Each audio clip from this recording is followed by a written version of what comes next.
Hey, today I wanted to have a quick video to talk about the difference between wants and needs in product marketing. Depending on if you are solving wants or you are solving needs from your potential customers or users, your strategies on how you are going to talk to them and how you are going to deal with the problems or the issues that they have is going to be quite different. So typically when you hear about wants, what's happening is that there's somebody that would like to have somebody that is not necessarily solving a problem, but that might want to, for example, be entertained, or they want something that is going to help their lives be easier. When you're talking about needs, generally you're talking about solving a specific problem that those users or potential customers have. The situation is going to be quite different. In one of them, you are solving maybe more like a nice to have problem or nice to have want, or in the other case, you are solving an actual problem or need that your customers have. So if you're producing products for consumers, typically what you're going to be solving are wants from those consumers. Usually you're not going to be solving needs. In some cases, yeah, you might be solving needs, but the majority of the products created for consumers are products that are going to make their lives slightly better in one way or another, but they're not going to be something that they need per se. So in these cases, you are really solving a want. And why this is important is because the message that you had to do is quite different. When you are solving a want, you are a nice to have, you are not in a need basis. So you had to appeal to those customers to really like and enjoy your product. There are going to be many different strategies that you can take here, but your focus is going to be into creating that enjoyable product that they really are going to like. Or you can take the strategy of Apple. When they created the iPhone in the beginning, they kind of created a problem that people didn't have. Are phones a need or a problem that people have? Probably not. They're still a nice to have thing, but if you ask most of the people, they probably cannot live without their phones. Well, neither can I, because I'm filming this one on my phone. But in some cases,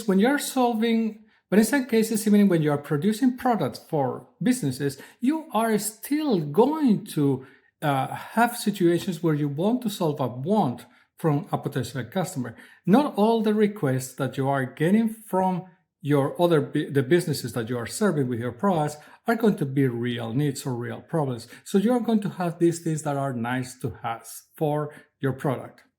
And that's something that is very important because it's going to help you prioritize. Not every single need is going to be always more important than want. When you're talking about solving needs, here you are usually going to be solving an actual problem that the user has, whether it's a consumer or a business that your product is serving.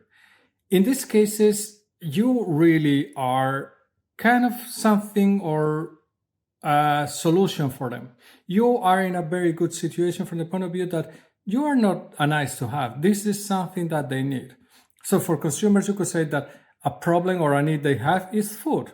This is for consumers. But if you think about businesses, a need that they have is something like a CRM, a place where they actually manage all the customer relationships and where they can see where the sales process is going and so on. So when you're building products, especially in B2B, you're going to try to build products that are going to solve real needs from your customers, that they're going to solve real problems that those customers have. So when you are communicating to those potential customers, the communication is quite different because now you are not appealing to how nice this product it is necessarily. Of course, you could appeal to that. It's also important that you think about usability and the user experience that users have when they're using your product, but it's also going to be more focused. The way that you talk to your customers is going to be more focused in the value and the benefits that you are bringing to them by solving those problems that they have.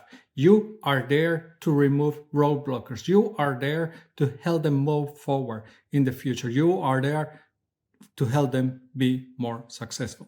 This is very important and it's going to help you to understand how you're going to message to them. So this is why it's important to understand if you are solving wants or needs, because then this is going to help you message what you are building, whether what you're building is a product that solves a need or a want, or maybe even a feature within that product that is solving this need or want.